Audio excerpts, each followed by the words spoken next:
नमस्कार, micro FM में आपका स्वागत है। आज सुनिए प्रेमचंद की लिखी एक बेहतरीन कहानी, एक्ट्रेस। रंगमंच का पर्दा गिर गया। तारा देवी ने शकुंतला का पार्ट खेलकर दर्शकों को मुग्ध कर दिया था।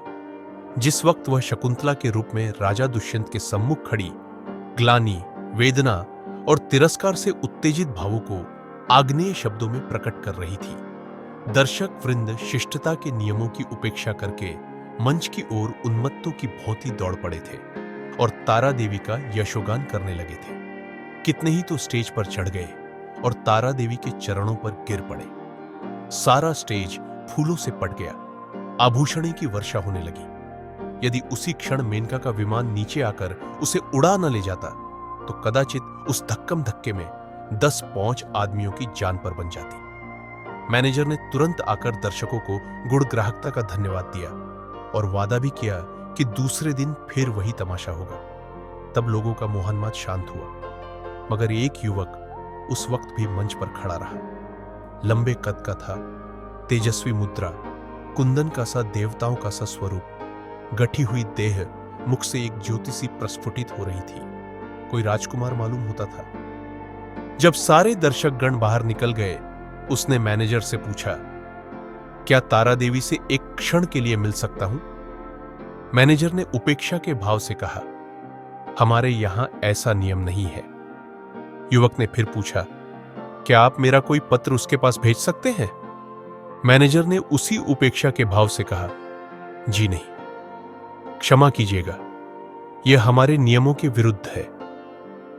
युवक ने और कुछ न कहा, निराश होकर स्टेज के नीचे उतर पड़ा और बाहर जाना ही चाहता था कि मैनेजर ने पूछा, जरा ठहर जाइए, आपका कार्ड? युवक ने जेब से कागज का एक टुकड़ा निकलकर कुछ लिखा और दे दिया। मैनेजर ने पुर्जे को उड़ती हुई निगाह से देखा। कुंवर निर्मलकांत चौधरीओ, बी ई। मैनेजर की कठोर मुद्रा कोमल हो गई।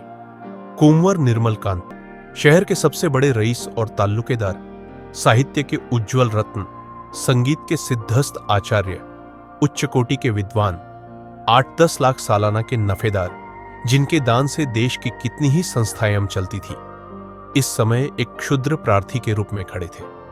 मैनेजर अपने उपेक्षा भाव पर लज्जित हो गया। विनम्र शब्दों में बोला, क्षमा कीजिएगा, मुझसे बड़ा अपराध हुआ। मैं अभी तारा देवी के पास हुजूर का कार्ड लिए जाता हूं। कुंवर साहब ने उससे रुकने का इशारा करके कहा, नहीं, अब रहने ही दीजिए, मैं कल 5 बजे आऊंगा। इस वक्त तारा देवी को कष्ट होगा, यह उनके विश्राम का समय है। मैनेजर, मुझे विश्वास है कि वह आपकी खातिर इतना कष्ट सहर्ष सह लेंगी। मैं 1 मिनट में आता हूं। किंतु कुंवर साहब अपना परिचय देने के बाद अपनी आतुरता पर संयम का पर्दा डालने के लिए विवश थे। मैनेजर को सज्जनता का धन्यवाद दिया और कल आने का वादा करके चले गए। तारा एक साफ सुथरे और सजे हुए कमरे में मेज के सामने किसी विचार में मग्न बैठी थी। रात का वह दृश्य उसकी आंखों के सामने नाच रहा था। ऐसे दिन जीवन में क्या बार बार आते हैं? कितने मनुष्य उसके दर्शनों के लिए विकल हो रहे हैं। बस एक दूसरे पर फाट पड़ते थे। कितनों को उसने पैरों से ठुकरा दिया था। हां, ठुकरा दिया था, मगर उस समूह में केवल एक दिव्य मूर्ति अविचलित रूप से खड़ी थी। उसकी आंखों में कितना गंभीर अनुराग था, कितना दृढ़ संकल्प। ऐसा जान पड़ता था मानो दोनों नेत्र उसके हृदय में चुभे जा रहे हों। आज फिर उस पुरुष के दर्शन होंगे या नहीं, कौन जानता है। लेकिन यदि आज उनके दर्शन हुए तो तारा उनसे एक बार बातचीत किए बिना न जाने देगी। यह सोचते हुए उसने आईने की ओर देखा। कमल का फूल सा खिला था। कौन कह सकता था कि वह नव विकसित पुष्प 33 बसंतों की बहार देख चुका है। वह कांति, वह कोमलता, वह चपलता, वह माधुर्य किसी नवयौवना को लज्जित कर सकता था। तारा एक बार फिर हृदय में प्रेम दीपक जला बैठी। आज से 20 साल पहले एक बार उसको प्रेम का कटु अनुभव हुआ था। तब से वह एक प्रकार का वैधव्य जीवन व्यतीत करती रही। कितने प्रेमियों ने अपना हृदय उसको भेंट करना चाहा था, पर उसने किसी की ओर आंख उठाकर भी न देखा था। उसे उनके प्रेम में कपट की गंध आती थी, मगर आज उसका संयम उसके हाथ से निकल गया। एक बार फिर आज उसे हृदय में उसी मधुर वेदना का अनुभव हुआ जो 20 साल पहले हुआ था। एक पुरुष का सौम्य स्वरूप उसकी आंखें में बस गया, हृदय पट पर खींच गया। उसे वह किसी तरह भूल न सकती थी। उसी पुरुष को उसने मोटर पर जाते देखा होता तो कदाचित उधर ध्यान भी न करती, पर उसे अपने सम्मुख प्रेम का उपहार हाथ में लिए देखकर वह स्थिर न रह सकी। सहसा दाई ने आकर कहा, बाई जी, रात की सब चीजें रखी हुई हैं, कहिए तो लाऊं? तारा ने कहा, नहीं, मेरे पास चीजें लाने की जरूरत नहीं, मगर ठहरो, क्या क्या चीजें हैं? एक ढेर का ढेर तो लगा है बाई जी, कहां तक गिनाऊं? अशर्फियां हैं, ब्रूचेस बाल के पिन, बटन, लॉकेट, अंगूठियां सभी तो हैं। एक छोटे से डिब्बे में एक सुंदर हार है। मैंने आज तक वैसा हार नहीं देखा, सब संदूक में रख दिया है। अच्छा, वह संदूक मेरे पास ला। दाई ने संदूक लाकर मेज रख दिया। उधर एक लड़के ने एक पत्र लाकर तारा को दिया। तारा ने पत्र को उत्सुक नेत्रों से देखा। कुंवर निर्मल कांत ओबी ई लड़के से पूछा, यह पत्र किसने दिया? वह तो नहीं जो रेशमी साफा बौंधे हुए थे। लड़के ने केवल इतना कहा, मैनेजर साहब ने दिया है, और लपका हुआ बाहर चला गया। संदूक में सबसे पहले डिब्बा नजर आया। तारा ने उसे खोला तो सच्चे मोतियों का सुंदर हार था। डिब्बे में एक तरफ एक कार्ड भी था। तारा ने लपक कर उसे निकाल लिया और पढ़ा, कुंवर निर्मल कांत। कार्ड उसके हाथ से छूटकर गिर पड़ा। वह झपटकर कुर्सी से उठी और बड़े वेग से कई कमरों और बरामदों को पार करती मैनेजर के सामने आकर खड़ी हो गई। मैनेजर ने खड़े होकर उसका स्वागत किया और बोला, मैं रात की सफलता पर आपको बधाई देता हूं। तारा ने खड़े खड़े पूछा, कुंवर निर्मल कांत क्या बाहर है? लड़का पत्र देकर भाग गया। मैं उससे कुछ पूछ ना सकी। कुंवर साहब का रुक्का तो रात ही तुम्हारे चले आने के बाद मिला था, तो आपने उसी वक्त मेरे पास क्यों ना भेज दिया?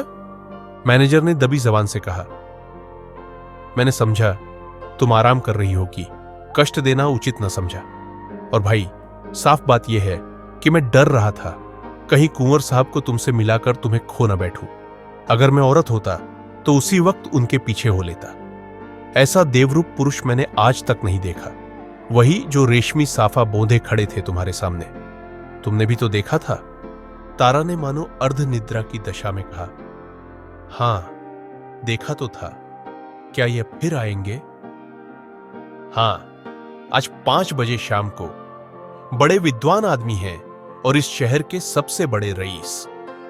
आज मैं रिहर्सल में ना आऊंगी। कुंवर साहब आ रहे होंगे।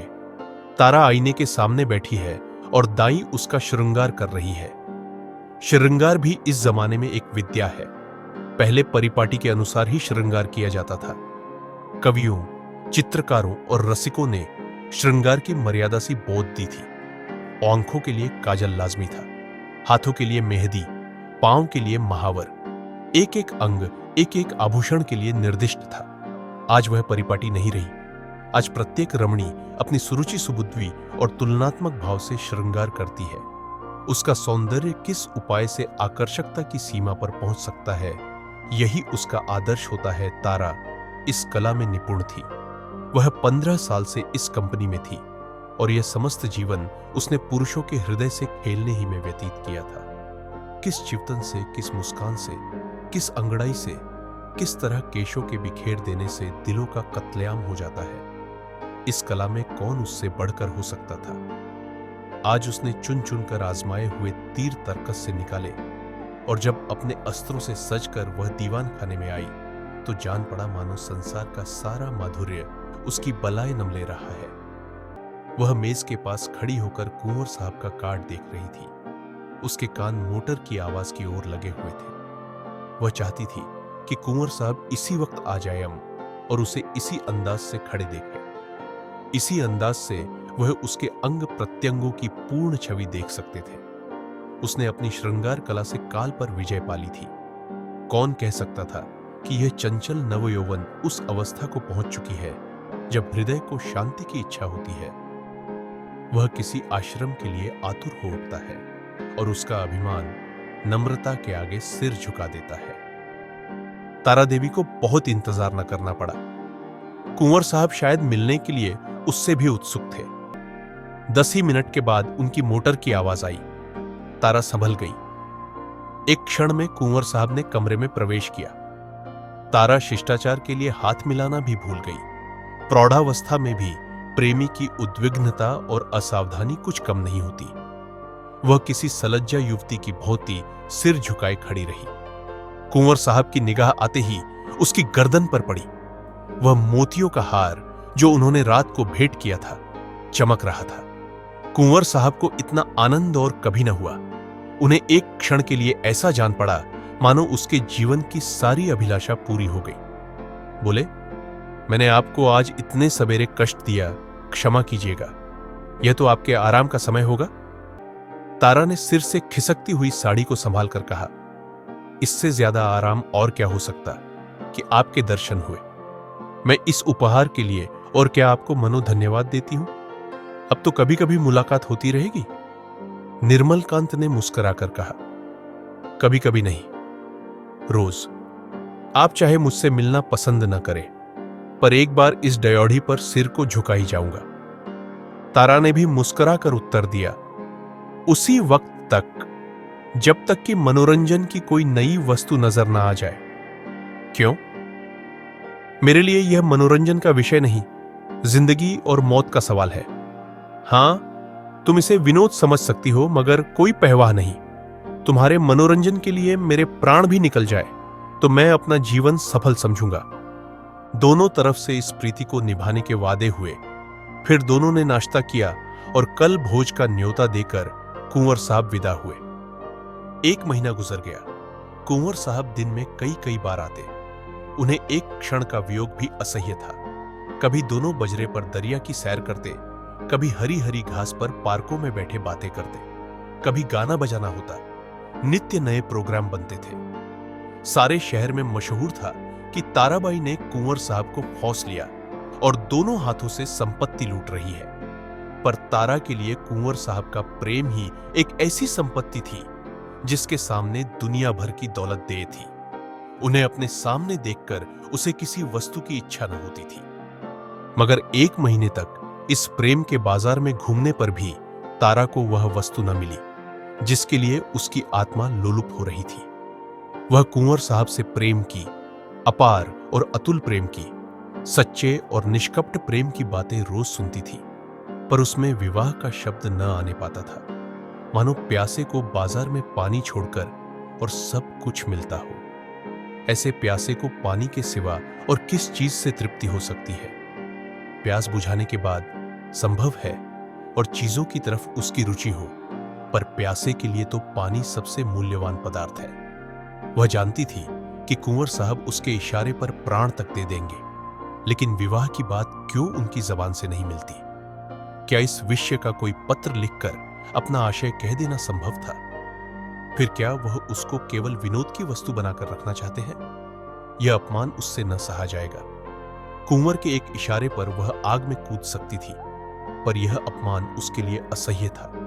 किसी शौकीन रईस के साथ वह इससे कुछ दिन पहले शायद 1-2 महीने रह जाती और उसे नोच खसोट कर अपनी राह लेती, किंतु प्रेम का बदला प्रेम है। कुंवर साहब के साथ वह यह निर्लज्ज जीवन न व्यतीत कर सकती थी। उधर कुंवर साहब के भाई बंद भी गाफिल न थे। वे किसी भांति उन्हें ताराबाई के पंजे से छुड़ाना चाहते थे। कहीं कुंवर साहब का विवाह ठीक कर देना ही एक ऐसा उपाय था जिससे सफल होने की आशा थी, और यही उन लोगों ने किया। उन्हें यह भय तो न था कि कुंवर साहब इस एक्ट्रेस से विवाह करेंगे। हां, यह भय अवश्य था कि कहीं रियासत का कोई हिस्सा उसके नाम कर दे या उसके आने वाले बच्चों को रियासत का मालिक बना दे। कुंवर साहब पर चारों ओर से दबाव पड़ने लगे। यहां तक कि यूरोपियन अधिकारियों ने भी उन्हें विवाह कर लेने की सलाह दी। उस दिन संध्या समय कुंवर साहब ने ताराबाई के पास जाकर कहा, तारा, देखो, तुमसे एक बात कहता हूं, इनकार न करना। तारा का हृदय उछलने लगा। बोली, कहिए, क्या बात है? ऐसी कौन वस्तु है जिसे आपकी भेंट करके मैं अपने को धन्य समझूं? बात मुंह से निकलने की देर थी। तारा ने स्वीकार कर लिया और हर्षोन्माद की दशा में रोती हुई कुंवर साहब के पैरों पर गिर पड़ी। एक क्षण के बाद तारा ने कहा, मैं तो निराश हो चली थी। आपने बड़ी लंबी परीक्षा ली। कुंवर साहब ने जबान दोहतों तले दबाई, मानो कोई अनुचित बात सुन ली हो। यह बात नहीं है तारा। अगर मुझे विश्वास होता कि तुम मेरी याचना स्वीकार कर लोगी तो कदाचित पहले ही दिन मैंने भिक्षा के लिए हाथ फैलाया होता। पर मैं अपने को तुम्हारे योग्य नहीं पाता था। तुम सद्गुणों की खान हो और मैं जो कुछ हूं वह तुम जानती ही हो। मैंने निश्चय कर लिया था कि उम्र भर तुम्हारी उपासना करता रहूंगा। शायद कभी प्रसन्न होकर तुम मुझे बिना मांगे ही वरदान दे दो। बस यही मेरी अभिलाषा थी। मुझ में अगर कोई गुण है तो यही कि मैं तुमसे प्रेम करता हूं। जब तुम साहित्य या संगीत या धर्म पर अपने विचार प्रकट करने लगती हो तो मैं दंग रह जाता हूं और अपनी क्षुद्रता पर लज्जित हो जाता हूं। तुम मेरे लिए सांसारिक नहीं, स्वर्गीय हो। मुझे आश्चर्य यही है कि इस समय मैं मारे खुशी के पागल क्यों नहीं हो जाता। कुंवर साहब देर तक अपने दिल की बातें कहते रहे। उनकी वाणी कभी इतनी प्रगल्भ न हुई थी। तारा सिर झुकाए सुनती थी, पर आनंद की जगह उसके मुख पर एक प्रकार का क्षोभ लज्जा से मिला हुआ अंकित हो रहा था। यह पुरुष इतना सरल हृदय, इतना निष्कपट है, इतना विनीत, इतना उदार। सहसा कुंवर साहब ने पूछा, तो मेरे भाग्य किस दिन उदय होंगे तारा? दया करके बहुत दिनों के लिए न टालना। तारा ने कुंवर साहब की सरलता से परास्त होकर चिंतित स्वर में कहा, कानून का क्या कीजिएगा? कुंवर साहब ने तत्परता से उत्तर दिया, इस विषय में तुम निश्चिंत रहो तारा। मैंने वकीलों से पूछ लिया है। एक कानून ऐसा है जिसके अनुसार हम और तुम एक प्रेम सूत्र में बंध सकते हैं। उसे सिविल मैरिज कहते हैं। बस आज ही के दिन वह शुभ मुहूर्त आएगा, क्यों? तारा सिर झुकाए रही, बोल न सकी। मैं प्रातःकाल आ जाऊंगा, तैयार रहना। तारा सिर झुकाए रही, मुंह से एक शब्द न निकला। कुंवर साहब चले गए, पर तारा वहीं मूर्ति की भांति बैठी रही। पुरुषों के हृदय से क्रीड़ा करने वाली चतुर नारी क्यों इतनी विमूढ़ हो गई है? विवाह का एक दिन और बाकी है। तारा को चारों ओर से बधाइयां मिल रही है। थिएटर के सभी स्त्री पुरुषों ने अपनी सामर्थ्य के अनुसार उसे अच्छे अच्छे उपहार दिए हैं। कुंवर साहब ने भी आभूषणों से सजा हुआ एक सिंगारदान भेंट किया है। उनके दो चार अंतरंग मित्रों ने भांति भांति के सौगात भेजे हैं, पर तारा के सुंदर मुख पर हर्ष की रेखा भी नहीं नजर आती। वह क्षुब्ध और उदास है।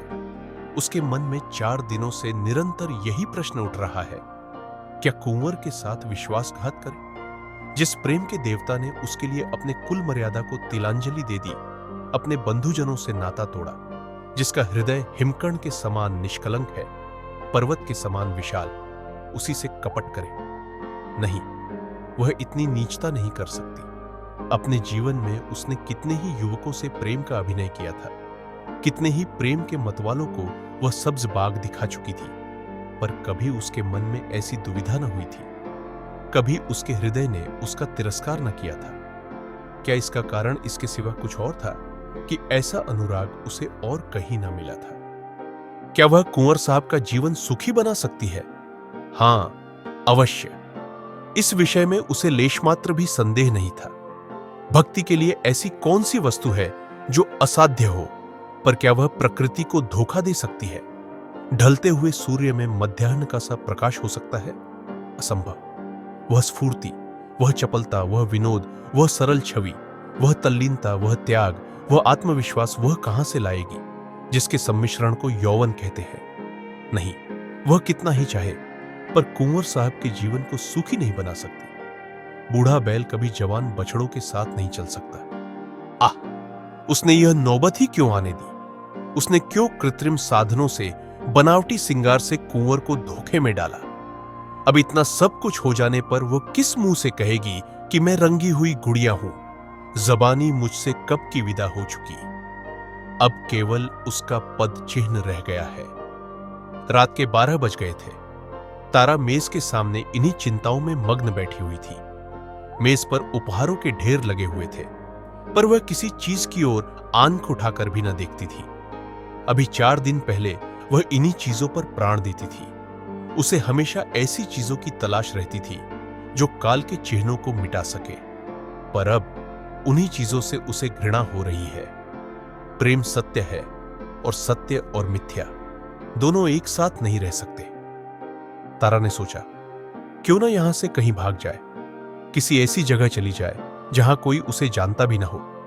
कुछ दिनों के बाद जब कुंवर का विवाह हो जाए तो वह फिर आकर उनसे मिले और यह सारा वृत्तांत उनसे कह सुनाए। इस समय कुंवर पर वज्रपात सा होगा, हाय न जाने उनकी दशा होगी, पर उसके लिए इसके सिवा और कोई मार्ग नहीं है।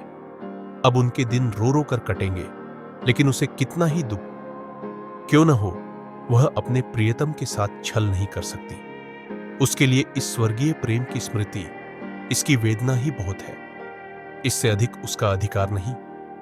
दाई ने आकर कहा, बाई जी चलिए कुछ थोड़ा सा भोजन कर लीजिए, अब तो 12 बज गए। तारा ने कहा, नहीं, जरा भी भूख नहीं, तुम जाकर खा लो।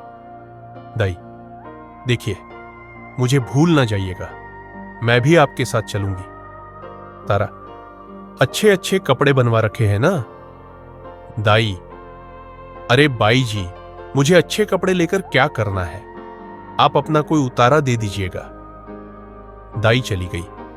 तारा ने घड़ी की ओर देखा, सचमुच 12 बज गए थे, केवल 6 घंटे और हैं। प्रातःकाल कुंवर साहब उसे विवाह मंदिर में ले जाने के लिए आ जाएंगे। हाय भगवान, जिस पदार्थ से तुमने इतने दिनों तक उसे वंचित रखा, वह आज क्यों सामने लाए? यह भी तुम्हारी क्रीड़ा है। तारा ने एक सफेद साड़ी पहन ली, सारे आभूषण उतार कर रख दिए। गर्म पानी मौजूद था, साबुन और पानी से मुंह धोया और आईने के सम्मुख जाकर खड़ी हो गई। कहां थी वह छवि, वह ज्योति जो आंखों को लुभा लेती थी? रुपए वही था, पर क्रांति कहां? अब भी वह यौवन का स्वांग भर सकती है। तारा को अब वहां एक क्षण भी और रहना कठिन हो गया। मेज पर फैले हुए आभूषण और विलास की सामग्रियां मानो उसे काटने लगी। यह कृत्रिम जीवन असह्य हो उठा। खस की टटिटयों और बिजली के पंखों से सजा हुआ शीतल भवन उसे भट्टी के समान तपाने लगा। उसने सोचा, कहां भाग कर जाऊं? रेल से भागती हूं तो भागने ना पाऊंगी। सवेरे ही कुंवर साहब के आदमी छूटेंगे और चारों तरफ मेरी तलाश होने लगेगी। वह ऐसे रास्ते से जाएगी जिधर किसी का ख्याल भी ना जाए। तारा का हृदय इस समय गर्व से छलका पड़ता था। वह दुखी न थी, निराश न थी। फिर कुंवर साहब से मिलेगी, किंतु वह निस्वार्थ संयोग होगा। प्रेम के बनाए हुए कर्तव्य मार्ग पर चल रही है, फिर दुख क्यों हो और निराश क्यों हो? सहसा उसे ख्याल आया, ऐसा न हो कुंवर साहब उसे वहां न पाकर शेख विह्वलता की दशा में अनर्थ कर बैठे। इस कल्पना से उसके रोंगटे खड़े हो गए। एक क्षण के लिए उसका मन कातर हो उठा। फिर वह मेज पर जा बैठी और यह पत्र लिखने लगी। प्रियतम, मुझे क्षमा करना, मैं अपने को तुम्हारी दासी बनने के योग्य नहीं पाती। तुमने मुझे प्रेम का वह स्वरूप दिखा दिया जिसकी इस जीवन में मैं आशा न कर सकती थी। मेरे लिए इतना ही बहुत है। मैं जब जीऊंगी तुम्हारे प्रेम में मग्न रहूंगी।